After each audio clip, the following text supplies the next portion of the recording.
Welcome to Crime of Slaves.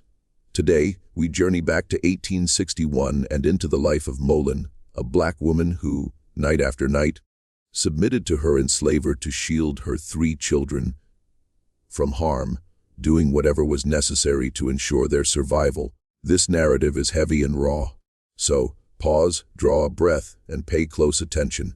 Before we dive in, please subscribe to the channel and drop a comment letting us know which city and country you're tuning in from. Your engagement ensures these histories are remembered, not erased. Let's proceed.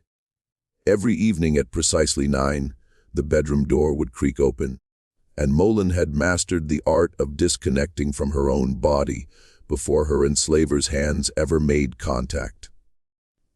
This is the tale of a mother who bartered her soul in fragments to preserve her children's wholeness, and how the opening salvos of the Civil War would ultimately unlock her chains. Yet freedom, Molen would come to realize, exacts a toll that can stretch across a lifetime. The Beaumont plantation sprawled across 200 acres of Virginia tobacco fields in Hanover County, a mere 15 miles north of Richmond. In the spring of 1861, as Confederate artillery bombarded Fort Sumter, 63 enslaved individuals toiled on this land under the ownership of Garrett Beaumont, a 44-year-old widower whose wife had perished in childbirth 3 winters earlier, delivering a stillborn son. The main dwelling stood 3 stories tall, its white pillars gleaming against red brick, a monument to affluence constructed on coerced labor and shattered bodies. Magnolia trees framed the entrance road, their fragrant perfume mingling with the scent of curing tobacco from the barns, creating an aroma Molen would forever link to her confinement. Molen had arrived at Beaumont Plantation in the autumn of 1854, acquired at a Richmond auction for $100. At 19, she was strong-limbed and sharp-eyed, her skin the hue of burnished mahogany, her hands capable of coaxing dough to rise in any condition. The auctioneer had labeled her a prime field hand. But Garrett Beaumont perceived something else entirely, securing her purchase before any other bid could be raised. Her 3 children followed in rapid succession. Josephine arrived in 1856, born in the modest cabin behind the smokehouse. Samuel came in 1858, delivered amidst a thunderstorm that extinguished every lamp on the property. And little Clara Ara arrived in 1860, named for Molen's mother, who had been sold away when Molen was just 7. 3 children, each with their father's gray eyes and their mother's resolute jaw, living proof of the bargain that kept them united. Before we proceed further, it's crucial to grasp the legal reality for enslaved people in Virginia at that time. In 1861, an enslaver wielded absolute dominion over his human property. He could separate a child from its mother on a whim, or tear a husband from his wife with a mere signature. No court would entertain an enslaved person's grievance. No authority would step in. The sole safeguard a mother possessed was the leverage she could forge with her own body and mind. Molen comprehended this calculus perfectly. The arrangement had commenced in the winter of 1855, 6 months after her arrival. Beaumont had called her to the main house one evening, ostensibly to discuss moving her from fieldwork to the kitchen. The conversation lasted 3 minutes. He confessed his attraction to her plainly. He made it clear her life could be comfortable or miserable based on her compliance. And he promised that any children she bore would remain with her on the plantation, never sold, as long as she came to him willingly whenever summoned. Willingly. The word still tasted bitter 6 years later. That first night, Molen walked from her cabin to the main house, through a January freeze that turned her breath to fog. She ascended the back stairs to the master's bedroom on the 2nd floor, where a fire crackled in the hearth and clean linens covered the grand bed. Beaumont awaited in a silk robe, brandy in hand, playing the gracious host, as if this were a social visit rather than a transaction. She learned to retreat inward, to a river from her childhood, cool water rushing over smooth stones, to her mother's voice lifting hymns at dusk, to a future she could scarcely envision, but clung to desperately. A someday when her children would be free, and she could cease paying for their safety with her flesh. The other enslaved people on the plantation knew, of course. They always did. Some judged her harshly, whispering, the master's fancy woman behind her back, as if she had chosen this path rather than being forced onto it. Others understood. Old Harriet, who cooked in the main house and had watched 3 of her own children sold south, never uttered a word of reproach. She simply left extra food outside Molen's door and taught her the herbs that could prevent unwanted pregnancies, though those remedies had failed 3 times. 3 beautiful failures that Molen cherished more than her own existence. Josephine, at 5, was already displaying her mother's sharp intellect. She could count to 100, recognized her letters from watching Molen trace them in the dirt, and asked questions no enslaved child should be clever enough to pose. Why do we live in cabins while they live in the big house? Why does Mama leave at night? Why does Mr. Beaumont look at us like we belong to him? Because we do, baby. Because we do. Samuel, at 3, was pure energy and mischief, perpetually climbing trees and chasing chickens. His laughter echoing through the quarters like church bells. He had no clue yet what his gray eyes signified, what tale they told of his lineage. He simply knew his mama held him tight each morning, and that the white man in the big house sometimes gave him peppermint candies. Clara Ara, at 1, was still nursing, innocent of everything save hunger and comfort. She possessed Molen's smile, wide and warm, appearing like sunrise whenever her mother's face drew near. For these 3 hearts, Molen would endure anything. The spring of 1861 brought more than just azalea blossoms to Hanover County. News of Fort Sumter spread through Virginia like wildfire, and suddenly the word on everyone's lips was war. White men gathered in Beaumont's parlor to debate secession, their voices carrying through walls that enslaved ears had long learned to penetrate. Molen served coffee and cake at these meetings, her face blank as fresh paper while her mind absorbed every word. Virginia will join the Confederacy by month's end, one planter declared. And then we'll show those Yankees what Southern men are made of. Molen carried the tray back to the kitchen, her hands steady even as her heart raced. War meant chaos. Chaos meant opportunity. For the first time in 6 years, she allowed herself to contemplate running. But escaping with 3 children, one still at the breast, was nearly impossible.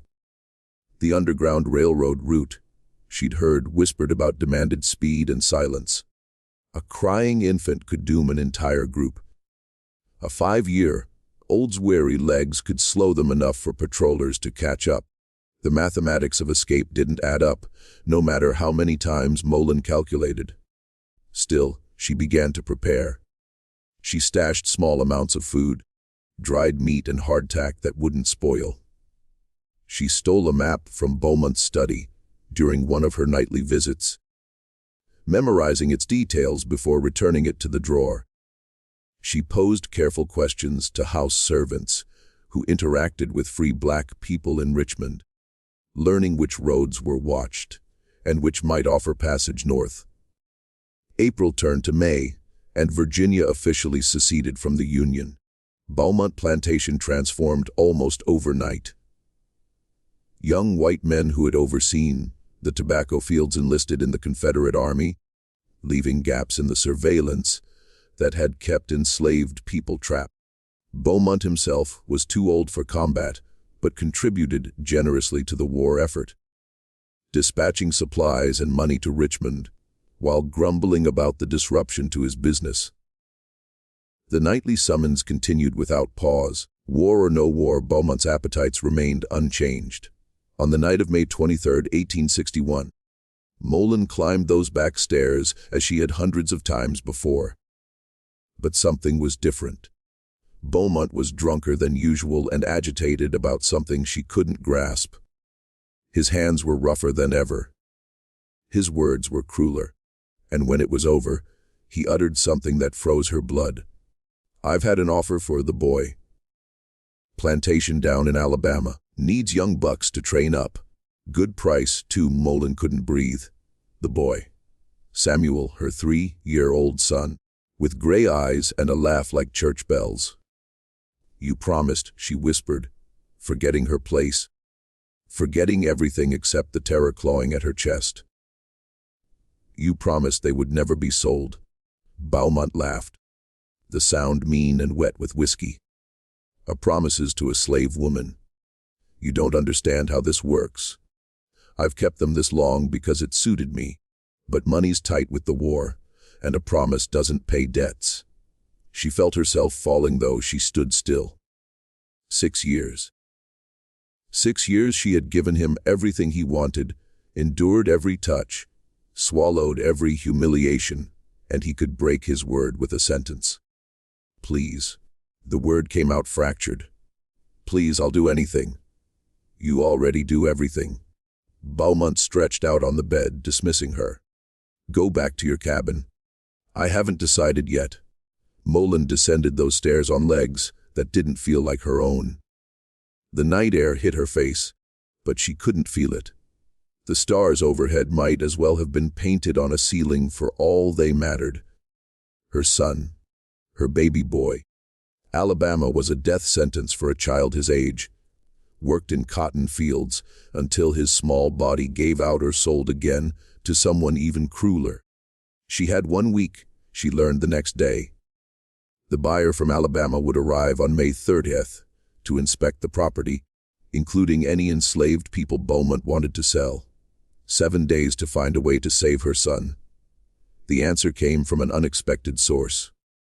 Old Harriet, who cooked in the main house, pulled Molen aside in the kitchen garden 3 days before the buyer was scheduled to arrive. "There's a way north," Harriet whispered, her eyes scanning for observers. "A man named Solomon, free black out of Richmond, runs a route through the swamps. Leaves from the old Miller farm every new moon." The new moon was June 1st, 2 days after the buyer would arrive. "I can't wait that long," Molen said. "He's selling Samuel on the 30th. Then you need to make sure that sale doesn't happen." "How?" Harriet pressed something into Molen's hand. A small bottle, amber glass, no bigger than her thumb. This came from a root woman in the quarters at Tuckahoe Plantation. "It won't kill him, but it'll make him sick enough to delay any business. Put it in his evening brandy. The buyer won't stay to negotiate with a man who can't get out of bed." Molen stared at the bottle. Poison, or something like it. The line she had refused to cross for 6 years. Suddenly, the only line that mattered. "What about after?" she asked. "He'll know it was me." "After? You'll be gone. Solomon's route can take all of you if you're at the Miller farm by midnight on June 1st. I've already sent word." The weight of the bottle was nothing. The weight of the choice was everything. She thought of Josephine's questions. She thought of Samuel's laughter. She thought of Clara Era's sunrise smile. She thought of every night climbing those stairs. Every morning washing away the evidence. Every hour of every day pretending this life was survivable. She served dinner that evening, moving between the dining room and kitchen with practiced invisibility. The buyer, a man named Crawford with tobacco, stained teeth and small, greedy eyes, talked about his plantation's need for young laborers. He spoke of Samuel like livestock, assessing the boy's potential for work, speculating how much cotton a child his age could pick once properly trained. Molen poured brandy with hands that didn't shake. She had added Harriet's potion to the decanter an hour earlier, mixing it thoroughly so no trace remained visible.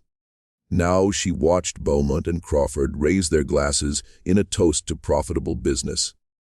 By midnight, both men were violently ill. The household doctor was summoned from Richmond, arriving at dawn to find his patients writhing with stomach cramps and fever. His diagnosis was food poisoning, likely from the oysters served at dinner.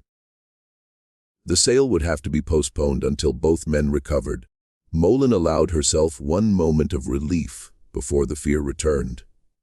She had bought time, but not much, and Beaumont, even in his sickness, watched her with suspicious eyes whenever she entered his bedroom to bring broth or change his sheets. Does he know? She wondered constantly. Does he suspect? The answer came on the evening of May 31st, less than 24 hours before Solomon's route would open. Molen was carrying a tray to Beaumont's bedroom when she heard voices inside. She paused outside the door, listening through the crack. "The root woman at Tuckahoe," Beaumont was saying, his voice weak but clear. "I've heard she sells potions to slaves who want to hurt their masters." A Crawford's man recognized the symptoms. "Someone poisoned us deliberately. We should question the kitchen staff," another voice responded. The overseer, a man named Tate, who had returned from military training when the regular supervisors enlisted. "Start with the one who served the brandy," Beaumont said. "Start with Molen." The tray in Molen's hands began to shake. She set it down silently on the hallway floor and crept back down the stairs, her mind racing faster than her feet. They knew. They didn't have proof yet, but they knew. By morning, Tate would come for her. He would use whatever methods necessary to extract a confession. And then her children would watch their mother hang from the oak tree where Beaumont conducted his punishments. She had hours, not days. And the road to freedom didn't open until tomorrow night. In the quarters, Molen found Harriet waiting outside her cabin. The old woman's face told her everything. "They're coming at first light," Harriet said. Zeder Tate told the house staff to be ready for a questioning. "I have to run tonight. Solomon's not at the Miller farm until tomorrow. Then I'll hide until he arrives." Molen was already gathering her children, shaking Josephine awake, lifting Samuel from his pallet, strapping Clara to her chest with a length of cloth. "I can't be here when Tate comes." Harriet pressed a bundle into her hands: food, a knife, a tinder box. "The swamp path starts behind the old tobacco barn. Follow the creek north until you hit the river, then go west. The Miller farm is 3 miles past the first bridge." Molen hugged the old woman, who had been more mother to her than anyone since her own was sold away. "Come with us," she whispered. "Too old," Harriet replied. "Too slow, I'd only get you caught. Now go, child. Go and don't look back." The night was moonless, clouds covering even the stars. Molen carried Clara against her chest and held Samuel's hand while Josephine walked beside her, the 5-year-old's face tight with fear and confusion. "Where are we going, Mama?" "Somewhere safe, baby. Somewhere free." The word tasted different in the darkness. Not like ash anymore, like water, like air, like something she might actually be able to swallow. The swamp behind the tobacco barn was a maze of cypress trees and standing water, home to snakes and alligators, and whatever else inhabited places humans avoided. Molen had heard stories of runaways who entered these swamps and never emerged, their bones scattered by animals, their names forgotten by everyone except the mothers who had birthed them. She entered anyway. Samuel whimpered at the cold water seeping into his shoes. Josephine bit her lip hard enough to draw blood, refusing to cry out even when branches scratched her face. Clara, blessedly, slept against Molen's heart, her breathing soft and steady. They walked for hours, following the creek as Harriet had instructed. The water rose to Molen's waist in places, forcing her to lift Samuel above her head while Josephine clung to her skirt. Insects swarmed thick enough to breathe. The darkness was absolute, navigated only by touch and faith. Near dawn, they found a hollow cypress trunk, large enough to shelter all four of them. Molen crawled inside with her children, pulling branches across the opening to hide their presence. "We'll rest here today," she whispered to Josephine. "Tonight we walk again." "Are the bad men coming, Mama?" "Maybe, but we're going to be faster. We're going to be smarter. And we're going to be free." Josephine's gray eyes, so like her father's, studied Molen's face in the dim light filtering through the branches. "What's free?" The question hung in the humid air. Molen thought of all the ways she could answer. Freedom was not climbing stairs to a bedroom where she didn't want to be. Freedom was not watching buyers inspect her children like cattle. Freedom was not holding her tongue when every word wanted to be a scream. "A free is when we belong to ourselves," she finally said, "when no one can sell us or hurt us or tell us what to do. When Mama doesn't have to leave at night, and you don't have to ask why." Josephine considered this for a long moment. Then she nestled against her mother's side and closed her eyes. "I want to be free," she murmured as sleep took her. "So do I, baby. So do I." The day passed in fragments of sleep and terror. Every sound became potential discovery. Every bird call might be a signal. Every rustle in the underbrush could be dogs on their trail. Molen kept her knife in her hand, though she wasn't sure what she would do with it if they were found. Could she kill a man to protect her children? Could she kill herself to avoid being taken back?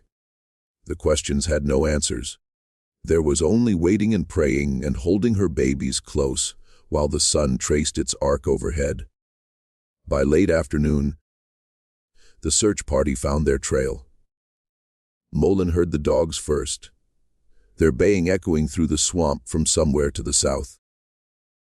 Then the shouts of men calling to each other, coordinating their hunt with the efficiency of practice. Beaumont Plantation had conducted many such searches over the years. The men knew this swamp. They knew its paths and its hiding places. They would find the hollow cypress eventually. Molen made a decision that would haunt her for the rest of her life. She kissed each of her children's faces, memorizing their features in case she never saw them again. Then she crawled out of the hiding place and began walking south toward the dogs. "Mama!" Josephine's voice, sharp with panic. "Stay hidden," Molen commanded in a voice she barely recognized. "Stay absolutely still and silent until the men are gone. Then follow the creek north to the river. A man named Solomon will help you. Tell him your mama sent you. Tell him she paid the price already. She didn't look back. Looking back would break her." The dogs found her within the hour. She had run through water and doubled back on her trail, buying time, leading the search away from the hollow cypress. When Tate and his men caught up to her, she was standing in a clearing, arms raised, face blank as fresh paper. "Where are the children?" Tate demanded. "Gone. Sold them to a trader heading west. The money's already spent." Tate struck her across the face hard enough to send her sprawling into the mud. Molen tasted blood, but didn't cry out. Every moment they spent questioning her was a moment her children moved farther away. The interrogation lasted 3 hours. Tate used his fists, a willow switch, and threats that grew increasingly creative. Molen gave them nothing but lies. The children were sold. The children had run with their father, a field hand from a neighboring plantation. The children had drowned in the swamp trying to cross. By the time Tate finally believed that she didn't know where they were, night had fallen.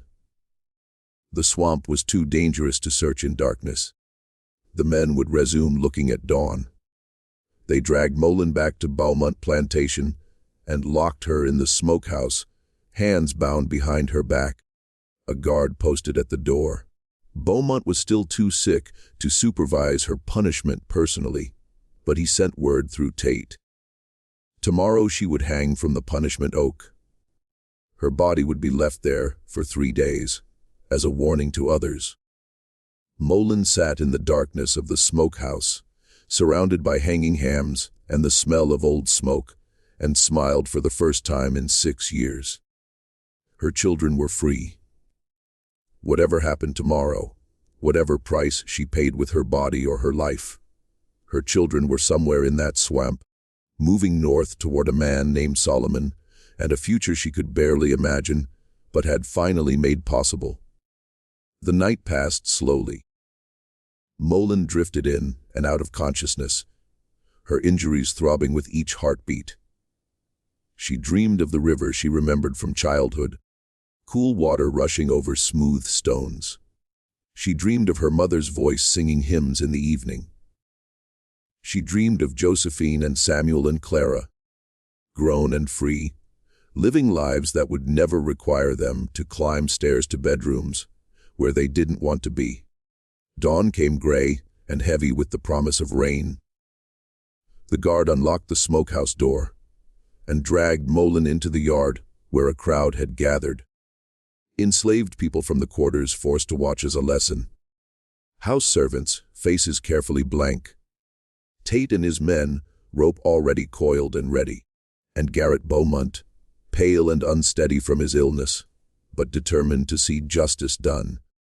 "You thought you could poison me and steal my property," he said, his voice carrying across the silent crowd.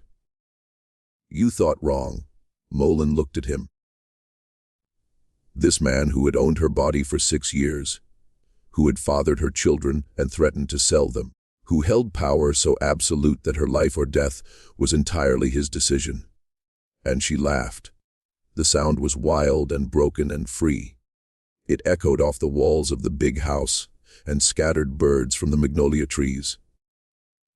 It made Beaumont's face twist with confusion and rage. "I didn't steal anything," Molen said when she could breathe again. "They were never your property. They were always mine." She was still laughing when the noose went around her neck. The rope bit into Molen's neck as Tate's men hauled her onto the wooden platform beneath the punishment oak. She could feel the rough fibers pressing against her windpipe, smell the hemp mixed with old fear from all the bodies that had hung here before her. Above, the branches spread like fingers reaching for a heaven that had never seemed further away. But before Tate could kick the platform from beneath her feet, the sound of horses thundered up the entrance road. 3 riders in Confederate gray burst through the magnolia trees, their mounts lathered and wild-eyed. The lead rider, a young lieutenant barely old enough to shave, pulled up short in the yard, taking in the scene with obvious confusion. "Garrett Beaumont," he called out. "By order of General Lee, all able-bodied men are to report to Richmond immediately. The Yankees are advancing." Beaumont stepped forward, his face shifting from executioner to warrior in an instant. "What's happened?" "Fighting at Big Bethel. Union forces are moving faster than we expected. We need every man who can hold a rifle." The lieutenant's eyes swept across the assembled crowd, calculating. His gaze lingered on Tate and the other overseers, men young and strong enough for combat. "These men, too, are conscripting plantation supervisors by emergency order." Tate released the rope in his hands. Molen swayed on the platform, the noose still around her neck, but no longer pulling tight. "What about her?" Beaumont gestured at Molen with evident frustration. "She's a runaway, a poisoner. She tried to kill me." The lieutenant barely glanced in her direction. "Deal with your slaves on your own time. Right now, the Confederacy needs soldiers more than it needs hangings. You have 1 hour to prepare." The yard erupted into chaos. Tate began shouting orders to gather supplies. Beaumont retreated to the big house to dress for travel. The enslaved people stood frozen, unsure whether to disperse or remain. No one remembered to remove the noose from Molen's neck. She stood on that platform for 20 minutes while men rushed around her, invisible again, just as she had been for 6 years. Finally, old Harriet climbed up beside her and loosened the rope with shaking fingers. "The Lord works in mysterious ways," Harriet whispered. Molen couldn't speak. Her throat was bruised, her voice reduced to a rasp, but her eyes tracked Beaumont as he emerged from the big house in a tailored uniform, climbing onto a horse that someone had saddled for him. He rode past the punishment oak without looking at her. His mind was already in Richmond, already at war, already calculating how this conflict might affect his tobacco profits. The woman he had summoned to his bed for 6 years, the woman he had been moments away from killing, didn't warrant a final glance. The conscription party rode out within the hour, taking Beaumont, Tate, and 4 other overseers. They left behind a plantation suddenly stripped of white authority, staffed only by Beaumont's elderly mother and a 12-year-old nephew who had been visiting for the summer. That night, Molen slipped away again. Her injuries slowed her, each step sending fire through her bruised body. But she followed the same path through the swamp, retracing her route from the night before, praying that her children had followed her instructions. The hollow cypress was empty. She found the trail they had left, small footprints in the mud heading north. She followed it for 2 miles until she reached the river, then turned west, as Harriet had instructed. The Miller farm appeared through the trees just after midnight, a decrepit tobacco operation that had been abandoned years earlier. And there, waiting in the shadows of the collapsed barn, stood a tall black man with silver threading his hair and a scar that ran from his left temple to his jaw. "Solomon," Molen breathed. He studied her for a long moment, taking in the rope burns on her neck, the blood on her clothes, the desperation in her eyes. "Your children made it," he said finally. "Crossed them over to the Patterson station 6 hours ago. They're asking for their mama." The sound that came from Molen's chest was not quite a sob and not quite a laugh.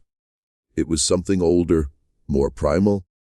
The sound of a woman who had been holding herself together with nothing but will and was finally allowed to fall apart.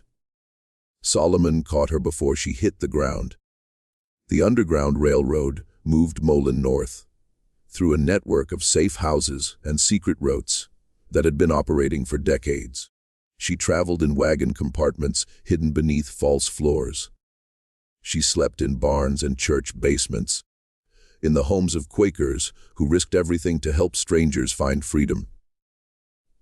She ate what she was given, walked when she was told to walk, hid when she was told to hide, and at every station she asked the same question: "My children? Where are my children?" The answers came in fragments. They were seen in Petersburg. They crossed into Maryland last Tuesday. A woman matching Josephine's description was spotted in Philadelphia. Always ahead, always just out of reach. Molen pushed herself beyond exhaustion, beyond injury, beyond any reasonable limit of human endurance. She had not survived 6 years of selling her body to lose her children. She had not stood on a hanging platform to let freedom separate her from the 3 hearts. She had sacrificed everything to protect. The reunion happened in a church basement in Lancaster, Pennsylvania on June 23, 1861. Molen descended the stairs to find Josephine sitting on a wooden bench, Samuel asleep in her lap, Clara fussing in the arms of a Quaker woman who had been tending them. "Mama." Josephine's voice cracked on the word.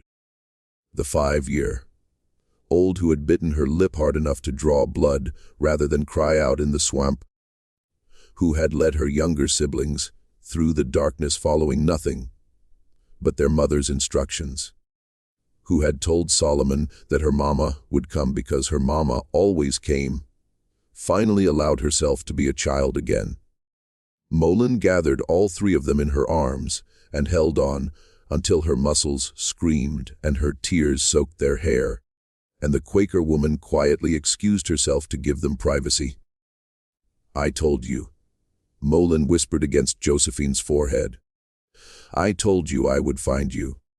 They stayed in Pennsylvania for 3 months, sheltered by a free black community in Lancaster that had experience protecting runaways. Molen worked in a laundry during the days and spent every evening with her children, teaching them the things she had never been allowed to teach them before: letters, numbers, their own worth as human beings. The war consumed everything that summer and fall. News came from the South in fragments. Battles won and lost. Plantations burning. Enslaved people fleeing by the thousands toward Union lines. Molen listened to every report, searching for word of Beaumont plantation, wondering if Garrett Beaumont had survived his military service, wondering if old Harriet had found her own path to freedom. The answers came in October, delivered by a newly escaped man who had passed through Hanover County on his way north. "A Beaumont's dead," the man reported.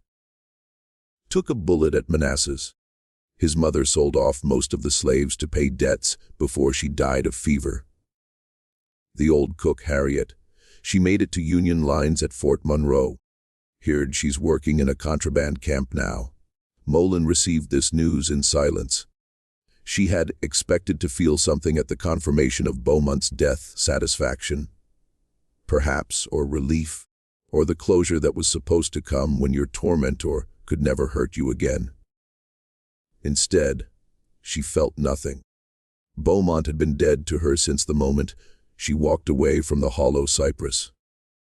His physical death was merely a formality. The harder death was the one happening inside her own chest. Freedom, Molen discovered, was not the end of suffering. It was the beginning of a different kind of pain. The pain of having time to feel what she had buried for 6 years. The pain of watching her children struggle to understand a world where they were no longer property. The pain of looking in the mirror and seeing a woman she barely recognized, aged beyond her years, marked by experiences that no one who hadn't lived them could possibly understand. Josephine had nightmares. Samuel flinched whenever a white man raised his voice. Clara Ara, too young to remember anything, cried for reasons the doctors could not explain, and only her mother's arms could soothe. They were free. They were together. And they were all, in their own ways, broken. The winter of 1861 brought snow to Lancaster and a decision that Molen had been avoiding for months. Canada was safer than Pennsylvania. The Fugitive Slave Act still applied here, and though the war made enforcement difficult, hunters still operated for enslavers willing to pay. Across the border, no American law could reach them. But Canada meant starting over again. New country, new language in some places, new distance from everything and everyone Molen had ever known. The children had finally stopped asking about Virginia. Josephine had made friends at the church school. Samuel had discovered a talent for drawing, filling scraps of paper with images of birds and trees and faces. Clara Ara was walking now, her first steps taken in a house where no one owned her. How could Molen uproot them again? The question answered itself in February, when a stranger appeared at the laundry where Molen worked. A white man with a document in his hand and 2 armed companions at his back. Looking for a runaway, he announced. Negro woman, about 26, 3 children, goes by Molen. Property of the Beaumont estate. Molen was in the back room, hidden from view, when the laundry owner denied any knowledge of such a person. But she heard every word. She saw the sketch the man was carrying, a rough approximation of her face drawn from description. She understood that Beaumont might be dead, but his estate still owned her on paper, and someone had hired hunters to reclaim what remained of his human property. They left Canada that night. The journey north was colder, and harder than the swamp crossing had been. Snow fell thick enough to blind. Temperatures dropped low enough to kill. Molen carried Clara Ara against her chest and held Samuel's hand while Josephine walked beside her.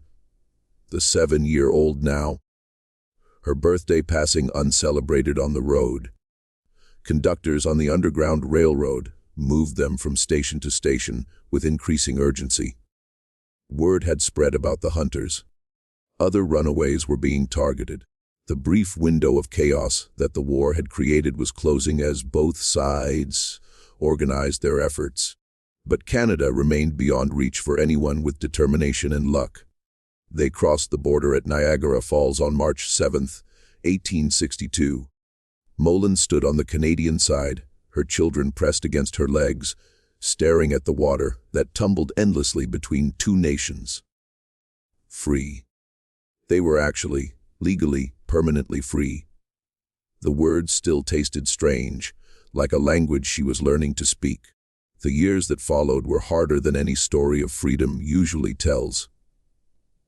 Molen worked as a domestic servant in St. Catharines, Ontario, one of the many communities where formerly enslaved Americans had built new lives. The pay was poor. The work was familiar. The white Canadians who employed her were sometimes kind and sometimes not. Their prejudices different in flavor, but similar in effect. But she went home to her own cabin every night. She held her own children. She kept every cent she earned. The small victories accumulated. Josephine learned to read fluently and then to write, her letters forming on paper with a precision that her mother envied. Samuel's drawings caught the attention of a local minister who arranged for art lessons. Clara grew into a serious child, quieter than her siblings, with eyes that seemed to carry memories she was too young to have formed. And Molen began slowly to reclaim the self she had surrendered in Virginia. It started with small things. She cut her hair, which she had kept long because Beaumont preferred it that way. She started attending church again, sitting in pews rather than serving in kitchens. She told her children stories about their grandmother, sold away so many years ago, making sure the family memories survived even when the family itself had been scattered. She never told them about the arrangement. Some truths were too heavy for children to carry. But Josephine figured it out eventually. At 12 years old, she asked the question that Molen had been dreading since they crossed the border. "Mama, why do Samuel and Clara Ara and I have gray eyes?" They were sitting on the porch of their cabin, watching the sun set over Lake Ontario. The water caught the fading light and threw it back in colors that didn't exist anywhere else.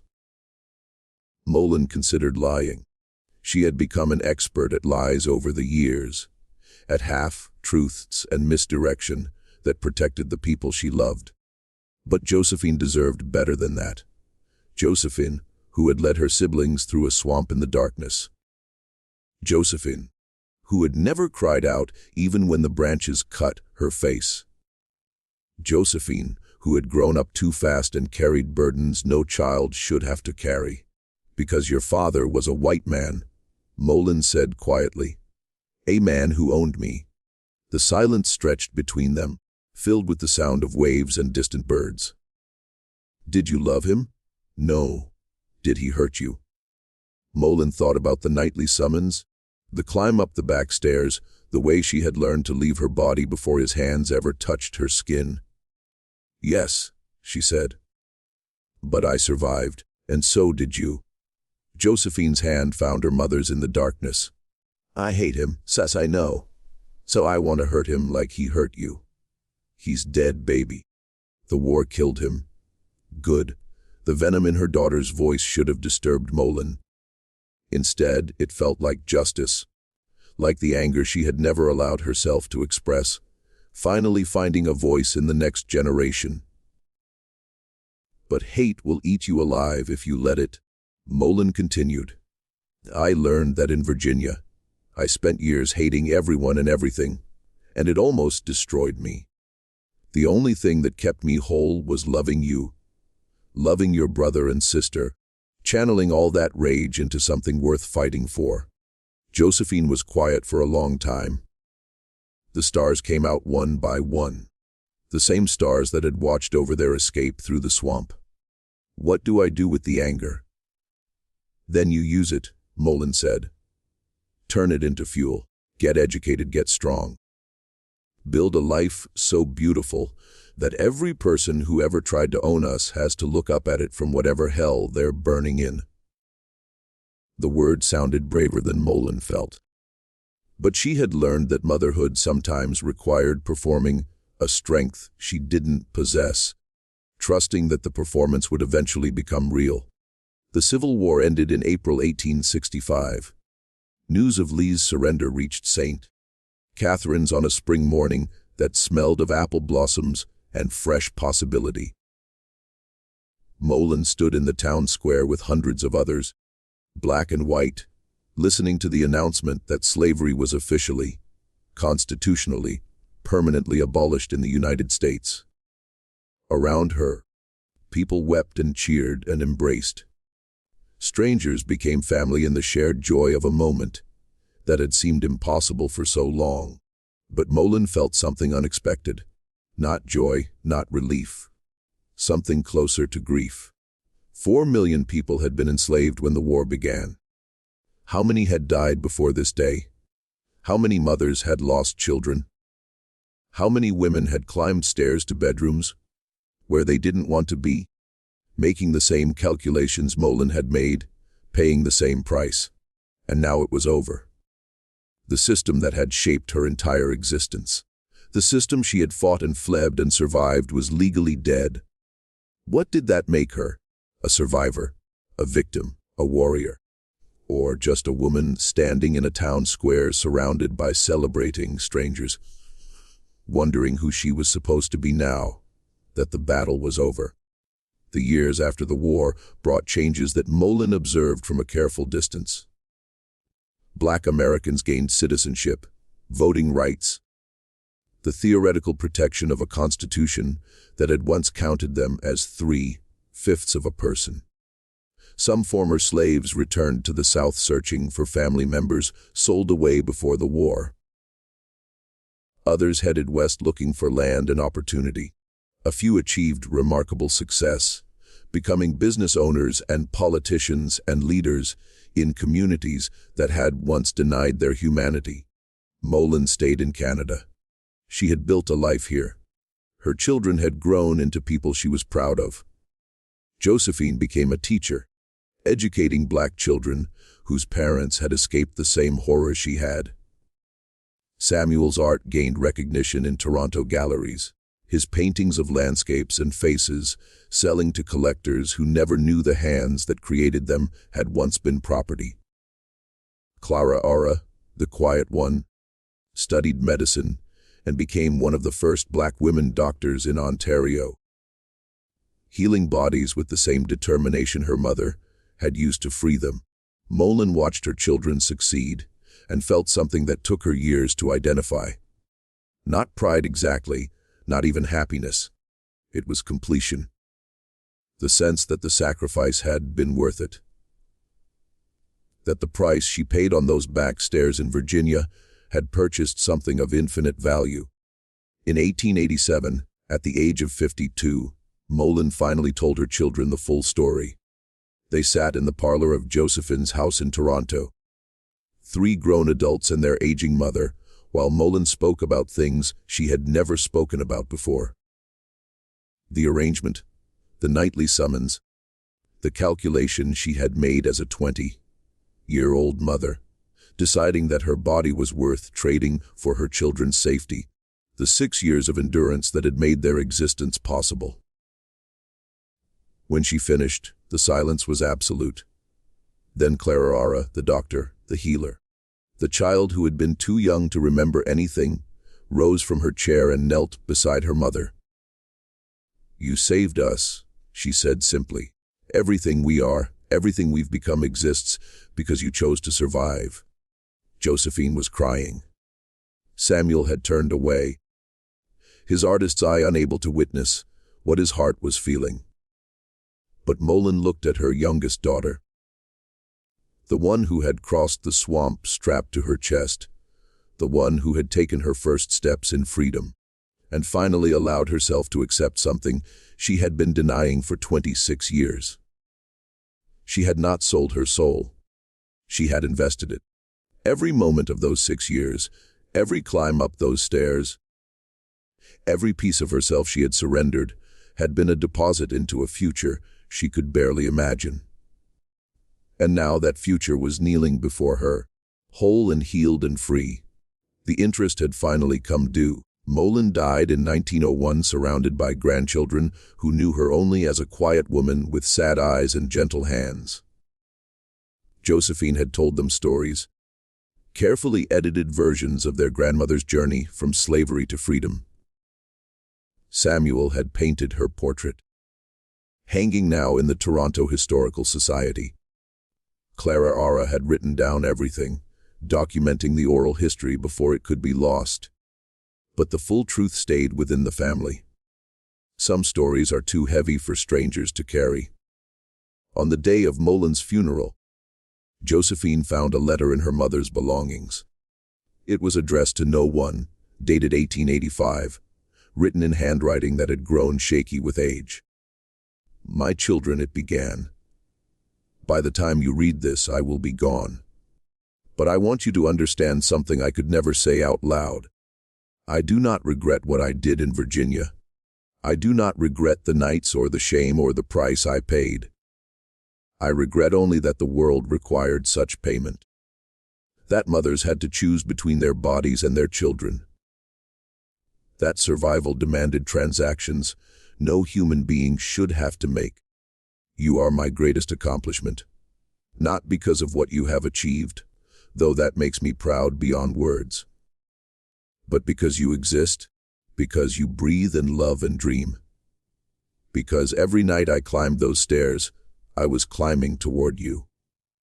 Remember me as a mother who loved you. Remember me as a woman who chose survival over surrender. And if you ever face an impossible choice, if you ever stand at a crossroads where every path leads to pain, remember that the price of love is always worth paying. Always. Your mama." Josephine read the letter aloud at the funeral. The words hung in the spring air, like the magnolia blossoms Molen had never stopped smelling in her dreams. And somewhere in whatever place the free finally find rest, a woman who had learned to leave her body before her master's hands touched her skin finally, fully returned home. The bedroom door that had opened at 9 o'clock every night stayed closed forever. The stairs that led to sacrifice led now to a heaven that smelled nothing like tobacco and everything like the cool river water of childhood. Molen was free. She had always been free. She just hadn't known it yet. Some chains are made of iron. Others are made of choices. Molen carried both kinds, and in carrying them, she broke them. Not with violence, not with poison, but with something far more powerful. A love so fierce that it could survive anything, even freedom, even the price that freedom demands. The 3 hearts she protected grew into 6, then 12, then more. A lineage of free people spreading across a continent that had once tried to own them. Her grandchildren's grandchildren would become lawyers and artists and activists, each of them carrying a piece of Molen's determination in their blood. None of them would ever climb stairs to a bedroom where they didn't want to be. That was the inheritance she left them. That was the price of 3 hearts, finally fully paid. If you found meaning in Molen's story, take a moment to consider the millions of women whose names we'll never know. Women who made the same impossible choices. Women who paid the same terrible prices. Women whose stories were never written down, but whose descendants walk among us today, free because their ancestors refused to let slavery have the final word. The next story is even harder to tell. Subscribe before it drops.